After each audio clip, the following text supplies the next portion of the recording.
उत्तराखंड विधानसभा चुनाव से पहले बीजेपी को बड़ा झटका। दिल्ली में कैबिनेट मंत्री यशपाल आर्य ने कांग्रेस का दामन थामा है। अपने बेटे संजीव आर्य के साथ कांग्रेस में शामिल हुए हैं। पूर्व सीएम हरीश रावत और प्रदेश प्रभारी देवेंद्र यादव ने उन्हें सदस्यता दिलाई। कार्यक्रम में कांग्रेस प्रदेश अध्यक्ष गणेश गोदियाल भी मौजूद रहे। तो बीजेपी के लिए बड़ा झटका है। जहां उत्तराखंड विधानसभा चुनाव से पहले ये झटका बीजेपी को लगा है। दिल्ली में कैबिनेट मंत्री यशपाल आर्य ने कांग्रेस का दामन थामा। अपने बेटे संजीव आर्य के साथ उन्होंने कांग्रेस ज्वाइन की है, कांग्रेस में शामिल हुए। पूर्व सीएम हरीश रावत और प्रदेश प्रभारी देवेंद्र यादव ने उन्हें सदस्यता दिलाई।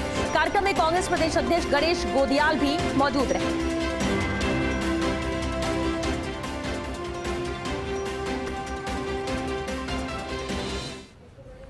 यशपाल आर्य जी किसी परिचय के मोहताज नहीं। प्रदेश कांग्रेस कमेटी के लंबे अरसे तक वो अध्यक्ष रहे। 6 बार से विधायक हैं, 2 बार उत्तर प्रदेश, 4 बार उत्तराखंड। वरिष्ठ मंत्री 1 से अधिक बार रहे। और सबसे महत्वपूर्ण बात यह है कि शोषित, वंचित, गरीब और दलित समाज जो है उनकी बढ़ोतरी के लिए न केवल उत्तर प्रदेश और उत्तराखंड बल्कि पूरे उत्तर भारत में उन्होंने सकारात्मक और रचनात्मक कार्य किया है। और चलिए उत्तराखंड से विशाल गर्ग हमारे साथ जुड़ गए। विशाल, कैबिनेट मंत्री यशपाल आर्य कांग्रेस में शामिल हो गए, बड़ा झटका बीजेपी के लिए है।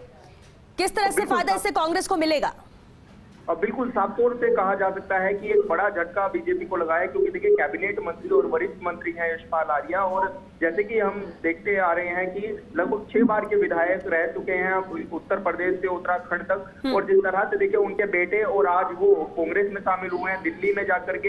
हालांकि जो राष्ट्रीय महासचिव हैं हरीश रावत वो भी वहां मौजूद थे, नेता प्रतिपक्ष प्रीतम सिंह मौजूद थे और प्रदेश अध्यक्ष जो गणेश गोदियाल है वो भी वहां पर मौजूद थे, जिनकी अगुवाई में आज इन्होंने कांग्रेस का दामन थामा है। और देखिए साफ तौर से क्योंकि बड़ा झटका बीजेपी को लग सकता है, क्योंकि बीजेपी जिस तरह से देखिए अभी थोड़े टाइम पहले ही कांग्रेस से विधायकों की ज्वाइनिंग करा रही थी बीजेपी में, लेकिन अब उनके कैबिनेट मंत्री चले गए हैं। और क्योंकि चुनाव का समय है, 2022 बहुत दूर नहीं है, और ऐसे में उनकी तैयारियां पूरी जोरों शोरों से चल रही थी, लोगों के बीच में जा रहे थे। लेकिन अब जिस तरह से देखिए एक नया मोड़ आया है और दल बदल में जिस तरह से एक नई चीज निकल करके सामने आई है कि यशपाल आर्य ने अब कांग्रेस का दामन थाम लिया है। अब देखने वाली बात ये होगी कि इससे कितना झटका जो है वो बीजेपी महसूस कर रही है, क्योंकि आज दिल्ली में जिस तरह से उन्होंने दामन थामा है और साफ तौर से इससे पहले भी वो कांग्रेस में रह चुके हैं और वापस से अब फिर कांग्रेस चले गए, तो कहीं ना कहीं जो झटका है वो बीजेपी के लिए जरूर है, क्योंकि जो यशपाल आर्य हैं वो उनके बेटे हैं, दोनों ने आज कांग्रेस का हाथ थाम लिया है। बिल्कुल विशाल, फायदा तो यहाँ पर कहीं ना कहीं मिलेगा कांग्रेस को, जिस तरह से बड़ा झटका बीजेपी को लगा है। लेकिन विशाल एक और बात, क्योंकि लंबे वक्त से लगातार जीत कर आ रहे हैं विधायक के तौर पर, और ऐसे में अचानक बीजेपी से मोह भंग होना भी कई सवाल खड़े करता है। अब बिल्कुल देखिए लगातार मंशा रही थी उनकी कि उनको मुख्यमंत्री या उप मुख्यमंत्री के पद मिले, या फिर जिस तरह से देखिए उनकी जो कहीं ना कहीं उनको वो सेटिस्फाई नहीं हो पा रहे थे उत्तराखंड की जो सरकारें थी, या फिर उनकी सुनी नहीं जा रही थी। ऐसा जैसे कि लगभग क्योंकि हफ्ते बढ़ते अटकलें लगाई जा रही थी कि वो जल्दी कांग्रेस में शामिल हो जाएंगे, और आज इन अटकलों पर विराम लग गया है, वो कांग्रेस में शामिल भी हो चुके हैं। लेकिन अब देखिए कांग्रेस के लिए तो बड़ा फायदा हो गया, क्योंकि कैबिनेट मंत्री आ गए हैं, उनके बेटे जो कि संजीव आर्य विधायक हैं नैनीताल से, वो उनके साथ आ गए हैं। और ऐसे में देखिए उन्होंने और भी उनकी रणनीति रही होगी, या फिर हरीश रावत जी से जो उनकी बातचीत रही होगी कि किस तरह से वो आगे चुनाव में जाएंगे और कितनी सीटें पर वो उनको जीत हासिल कराएंगे। क्योंकि देखिए उधर जो बिल्कुल, चलिए शुक्रिया विशाल आपका इस पूरी बातचीत के लिए, जानकारी के लिए। तो उत्तराखंड विधानसभा चुनाव से पहले बीजेपी को यह बड़ा झटका है। दिल्ली में कैबिनेट मंत्री यशपाल आर्य ने कांग्रेस का दामन थामा, और सिर्फ यशपाल आर्य ने ही नहीं बल्कि उनके बेटे संजीव आर्य भी कांग्रेस में शामिल हुए हैं। लगातार जीत दर्ज करते रहे हैं यशपाल आर्य, कैबिनेट मंत्री हैं, और ऐसे में कांग्रेस में शामिल होना भी कई सवाल खड़े करता है। क्या बीजेपी से मोह भंग हो गया है? क्या मांगे उनकी रही हैं, या कुछ चाहते थे और वो चाहत नहीं पूरी हो पाए और इसलिए उन्हें लगा कि अब बीजेपी में रहने का उन्हें फायदा नहीं है, कांग्रेस में जाकर शायद उनकी सुनी जाए और उनकी मन की हो सके।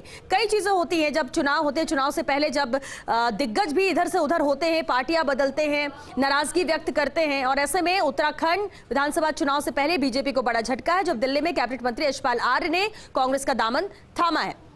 दिल्ली एडिटर अदिति नागर हमारे साथ जुड़ चुकी है। अदिति, देखिए बेहद अहम है। चुनाव से पहले तो नजर आता है कि कई बड़े चेहरे भी होते हैं, कई बार शामिल होते हैं, लेकिन अगर हम यशपाल आर्य की बात करें, कैबिनेट मंत्री हैं, तमाम लगातार जीत दर्ज करते रहे हैं, लेकिन इसके बाद कांग्रेस में शामिल आना, क्या वो अपना भविष्य आगे का कांग्रेस में देख रहे हैं? सियासी मायने क्या निकलते हैं अदिति?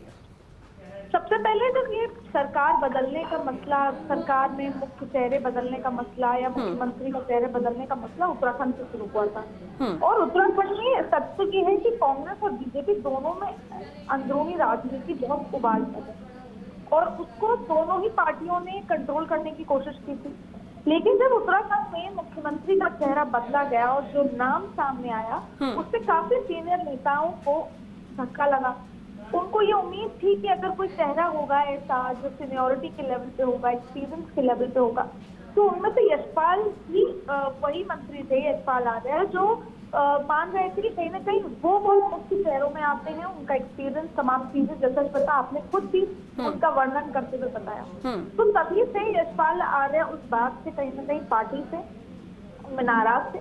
और देखिए गुजरात में भी ये चीज सामने नहीं आई है, लेकिन जिस तरीके से पहली बार एमएलए को मुख्यमंत्री बनाया है, बहुत सारे सीनियर नेता दबी जबान तो नाराजगी जताई ही रहे हैं, लेकिन क्योंकि गुजरात में जिस तरीके का माहौल है और केंद्र में जैसे सरकार है, तो वहां पे कोई कुछ बोल नहीं पा रहा।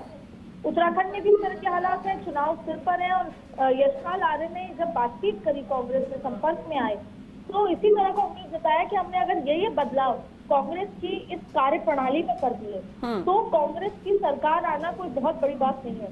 उसी की कड़ी में राहुल गांधी से यशपाल आर्य ने मुलाकात की और बड़ा नाम है उत्तराखंड से। और कुछ दिनों पहले उत्तराखंड से और भी ज्वाइनिंग भारतीय जनता पार्टी में भी हुई थी।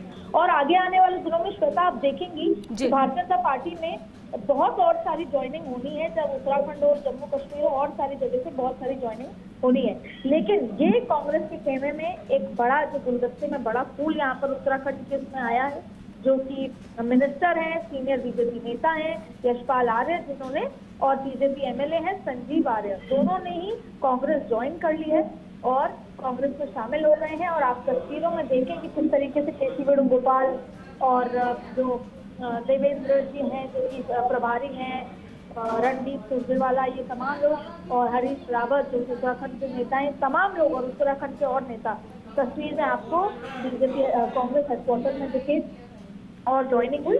कहीं ना कहीं ये एक बूस्ट करने वाले चुनावी इस तमाम उसके दौरान एक बड़ा चेहरा बीजेपी कांग्रेस में आना, वो भी बीजेपी से टक्कर, अपने आप में कांग्रेस को कहीं ना कहीं थोड़ी राहत देने वाली बात है कांग्रेस के कार्यकर्ताओं। अदिति, बिल्कुल, देखिए लोग आते जाते हैं अपने फायदे के हिसाब से, और ये होता है, ये सामान्य बात हो गई, अब कोई बड़ी बात नहीं रहेगी। लेकिन जब कोई बड़ा चेहरा आता है तो दिलचस्पी लोगों की बढ़ती है। क्या माने यशपाल आर्य के कांग्रेस में आने के बाद कुछ और लोग हैं अगर नाराज है अपनी पार्टी से या कुछ उनकी बात नहीं मानी जा रही, तो कुछ और लोग इसी राह पे आ सकते हैं? क्योंकि जब बड़ा चेहरा आता है तो कहीं ना कहीं दूसरों को भी फायदा नजर आता है जाहिर तौर पे। और सबसे बड़ी बात है कि कांग्रेस को अपना परसेप्शन बदलना है, अभी और बहुत समय लगेगा। आपने देखा कि यूपी में कोई इफेक्ट दिख नहीं रहा था, यूपी में खुद कांग्रेस पार्टी बीच में चुनाव प्रचार में गायब थी। लेकिन कल जब प्रियंका गांधी की जो किसान न्याय रैली हुई, उसमें खुद प्रियंका गांधी का चेहरा और प्रियंका गांधी का जो मंसूबे थे, उनकी जो हिम्मत थी, वो अलग थी। तो उसी तरीके से उत्तराखंड में जब ये बड़े चेहरे आने लगेंगे